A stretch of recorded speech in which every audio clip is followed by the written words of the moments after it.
नमस्कार दोस्तों। कोविड ने हमें बहुत कुछ सिखाया है और इसी चीज को सीख करके लगभग लोगों ने 32 लाख करोड़ रुपए इन्वेस्ट कर डाले हैं, सेव कर डाला है। तो मैं चाहता हूं कि आप लोग भी अपनी सेविंग करो, लेकिन सही जगह करो। ठीक है, क्यों? क्योंकि कोविड में कभी भी आप लोगों को पैसे की जरूरत पड़ सकती है। तो सेविंग को लेकर के बड़े सारे मिथ हैं आप लोगों के मन में, जैसे कि आप लोग सेव करना चाहते हो लॉन्ग टर्म के लिए। सेविंग का मतलब होता है कि आपका पैसा जो हो वो आप लोगों की जरूरत के हिसाब से तुरंत अवेलेबल हो पाए।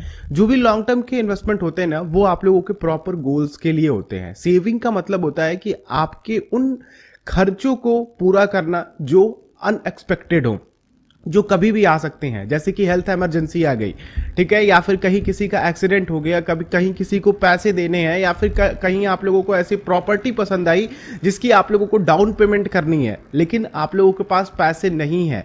तो इस तरह की जो सेविंग्स होते हैं वो काम में आते हैं। अब जैसे आप लोगों को कोई ऐसा स्टॉक दिख रहा है, ऐसा आईपीओ दिख रहा है जो कि काफी कह लीजिए कि ब्लास्ट होने वाला है, तो उसमें आपको इन्वेस्ट करना है। तो इस तरह की जो इमरजेंसीज होती हैं आप लोगों की, मतलब कि अभी के अभी हमें पैसों की जरूरत है, तो ये करती हैं आपकी पूरा सेविंग्स। आप ठीक है, आप लोग पैसा वहां से निकालते हो और बिना किसी नुकसान के आप लोग पैसा इन्वेस्ट कर देते हो या फिर उन पैसों को यूज करते हो। ठीक है, अगर आप लोग 32 लाख करोड़ की बात करते हो तो पाकिस्तान की जीडीपी 21 लाख करोड़ रुपए की है। तो आप ये समझ सकते हो कि 2020 का जो आंकड़ा निकल करके आया है, हमने इतना पैसा सेव कर डाला है। केवल सेविंग का पैसा हमारे पास इतना है कि पाकिस्तान की जीडीपी को पीछे छोड़ा जा सकता है। तो इसके लिए आप लोग थोड़ा सा समझ सकते हैं कि हमारा और पाकिस्तान का कोई कंपैरिजन नहीं बनता है। तो आप लोग मनमुटाव मत रखिए कि भैया हम पाकिस्तान को ये करके आ गए, वो करके आ गए। ठीक है, पाकिस्तान हमसे बहुत पीछे है। हमें अपने आप से लड़ना है, हमें अपने आप का देखना है कि हम क्या कर रहे हैं। ठीक है, जिस समय कोविड में हमें मास्क लगा करके रखना है, हमें अपने देश की सुरक्षा करनी है। ठीक है, देश की सुरक्षा हम कैसे करेंगे? हम अपने आप को सुरक्षित रखेंगे, अपनी फैमिली को सुरक्षित रखेंगे, यानी कि वो कोविड स्प्रेडर ना बने। ठीक है, तो हम पूरे तरीके से जो गाइडलाइंस बताई गई हैं उसको हम फॉलो करेंगे। तो ये आप जरूर काम कीजिएगा। ठीक है, एक अच्छे नागरिक, एक सही देशभक्त अगर आप लोग बनना चाहते हैं तो इस तरह से बन सकते हैं। तो दोस्तों, अगर हम लोग सेविंग की बात करते हैं तो क्या ध्यान रखें सेविंग करते समय? आप लोग भी उनमें शामिल होइए जो लोग सेव की कैटेगरी में आ रहे हैं। देखिए, सेविंग इन्वेस्ट करने का मतलब होता है, सेविंग में पैसा डालने का मतलब होता है कि आप वहां से पैसों को यूज कर पाए। तो आप लोग ऐसे ऑप्शन से बचिए जो कि लॉक इन पीरियड के साथ आते हैं, जैसे कि आप लोगों का म्यूचुअल फंड में भी होता है। म्यूचुअल फंड में अगर आप लोग ELSS के साथ जाते हैं, इक्विटी लिंक्ड सेविंग स्कीम के साथ जाते हैं, तो वहां पे 3 साल का लॉक इन पीरियड होता है। उन 3 साल में आप लोग अपने पैसे को विड्रॉ तो कर सकते हो, लेकिन वो बेनिफिट्स आप लोगों को नहीं मिलते हैं टैक्स वाले। ठीक है, तो इस चीज को भी आप लोग ध्यान रखेंगे कि आप लोगों को लॉक इन पीरियड वाले में नहीं रखना है। कई लोग सेव करते हैं पीपीएफ में पैसा डाल करके, सोचते हैं कि मेरा टैक्स भी बच जाएगा वगैरह वगैरह, जो भी उनके गोल्स है वो भी पूरे हो जाएंगे, उनकी सेविंग भी हो जाएगी, लेकिन वहां भी लॉक इन पीरियड होता है। तो इस तरह के ऑप्शन से बच करके रहें। नेक्स्ट चीज दोस्तों, कि आप लोग अगर सेविंग कर भी रहे हो तो जरूरी नहीं है कि सेविंग का मतलब है कि आप लोगों को 2 महीने, 3 महीने, 6 महीने बाद पैसों की जरूरत पड़ने वाली है। तो आप लोगों को ऐसी जगह पैसा भी डाल करके रखना है जो आप लोगों के पैसों पे अच्छा खासा रिटर्न भी आपको दे सके। ठीक है, जो आपके इन्फ्लेशन को बीट कर सके। जैसे कि आपने अपना 6 लाख की सेविंग का गोल बनाया हुआ है, मान लीजिए कि आपको 2 साल बाद पैसे की जरूरत पड़ती है और आपका जो इन्वेस्टमेंट है, जहां भी आपने सेव करके रखा है पैसा, घर में पैसा तो बिल्कुल मत रखो। ठीक है, जैसे कि आप लोग 50-60 हजार रख सकते हो, कभी भी इमरजेंसी पड़ सकती है, लेकिन अगर आप लोग लाखों रुपए रखे हो तो वो सरासर थोड़ी सी बेवकूफ़ी होगी, क्योंकि आपका पैसा वहां पे कम ही हो रहा है। तो आप लोग समझ लो कि 6% और 6% घटा दो, 2 साल के लिए आप लोग घटा दो अपना पैसा। आपने अगर लाखों रुपए रख रखे हैं तो उसकी वैल्यू वो दिन ब दिन कम होती जाएगी। वहीं पे अगर कोई भी इन्वेस्टमेंट आप लोगों को 5 से 6% तक का रिटर्न दे रहा है तो वहां पे पैसा आपका सेफ है, यानी कि जो आप लोगों का मूलधन है वो मूलधन तरीके पड़ा रहेगा, लेकिन उससे कम आप लोगों को रिटर्न मिल रहा है तो आप लोगों का पैसा धीरे धीरे डिग्रीड होता जाएगा, यानी कि उन पैसों की कीमत जो है वो कम होती जाएगी। अगर कोई भी इन्वेस्टमेंट आप लोगों का 3 से 4%, अगर आपने केवल और केवल सेविंग अकाउंट में पैसा सेव करके रखा हुआ है, तो ये भी ध्यान रखिएगा कि इन्फ्लेशन बीटिंग रिटर्न वाले ऑप्शंस को आप लोगों को देखना है। तो परेशान मत होइए, मैं आप लोगों को बताने वाला हूं। देखिए, कई सारी एफडीज जो होती है ना, वो आप लोगों को शॉर्ट टर्म में भी, जैसे कि 6 महीने, साल भर में, अगर आप लोग थोड़े से प्राइवेट बैंक्स की तरफ जाते हो तो वो आप लोगों को 5 से 6% तक का ब्याज दे देती हैं। तो यहां पे आप लोगों को कुछ पैसा पार्क करके रखना है, सारा सेविंग आप लोगों को एफडी में नहीं करनी है।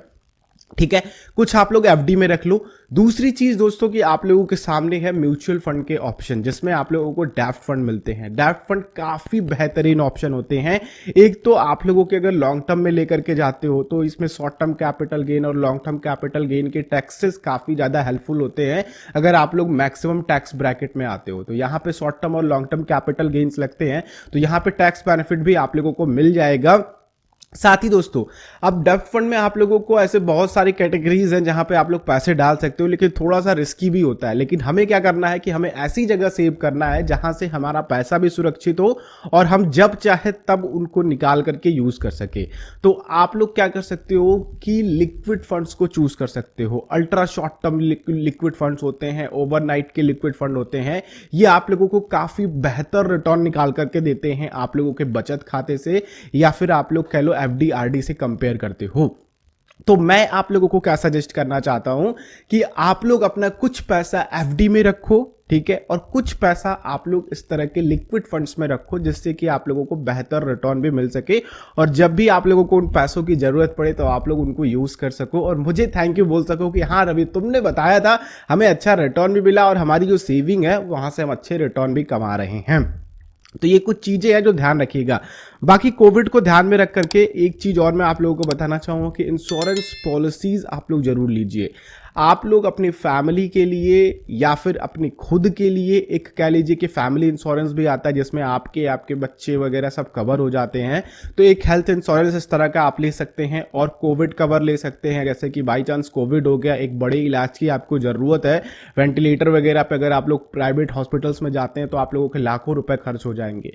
तो आप लोगों को इस तरह के कोविड इंश्योरेंस भी लेते, काफी सस्ते आते हैं, तो एक साल के लिए आप लोगों को कवर करते हैं, उनको दोबारा आप रिन्यू करा सकते हैं। ठीक है, तो इस तरह से आप लोग थोड़ा सोच करके अपनी जो सेविंग करी हुई पैसे उसको भी बचा सकते हैं अगर आप लोग थोड़ा सा ट्रिकली, थोड़ा सा सोच समझ करके इन्वेस्ट करते हो।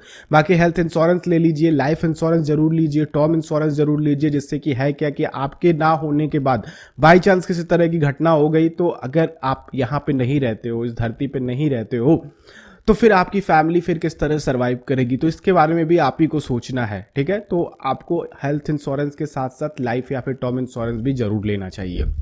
तो ये कुछ चीजें हैं जो आप लोग ध्यान रखिए। बस दो ऑप्शन आप ध्यान रखिए, एक एफडी ध्यान रखिए और एक ध्यान रखिए आप लोग एसआईपी कर सकते हो लिक्विड फंड्स वगैरह में, जिससे कि आप लोगों का धीरे धीरे पैसा भी ग्रोथ होता जाए और आप लोगों की सेविंग भी वहां बनी रहे, जिससे कि आप लोग उसको यूज कर सको। तो बस दो ही ऑप्शन, बहुत ज्यादा ऑप्शन बता करके आपको कंफ्यूज नहीं करना चाहता हूं। वीडियो अच्छी लगी तो लाइक कीजिएगा, दूसरों के साथ जरूर शेयर कीजिएगा। चैनल पर अगर आप लोग नए हैं तो चैनल को जरूर सब्सक्राइब करें और बेल आइकन को क्लिक करें। इसी तरह की और वीडियोज आप लोगों तक आती रहेंगी। और मैंने एक नई सीरीज शुरू करी है जिसमें मैं आप लोगों को ट्रेडिंग स्ट्रैटेजी बताता हूं निफ्टी से रिलेटेड, तो आप लोग चैनल को भी सब्सक्राइब कर ले और आज की जाकर के निफ्टी स्ट्रैटेजी देखिए मैंने आप लोगों को क्या बताई है। हम लोग नेक्स्ट वीडियो मिलते हैं। आप लोगों का दिन शुभ हो। जय हिंद।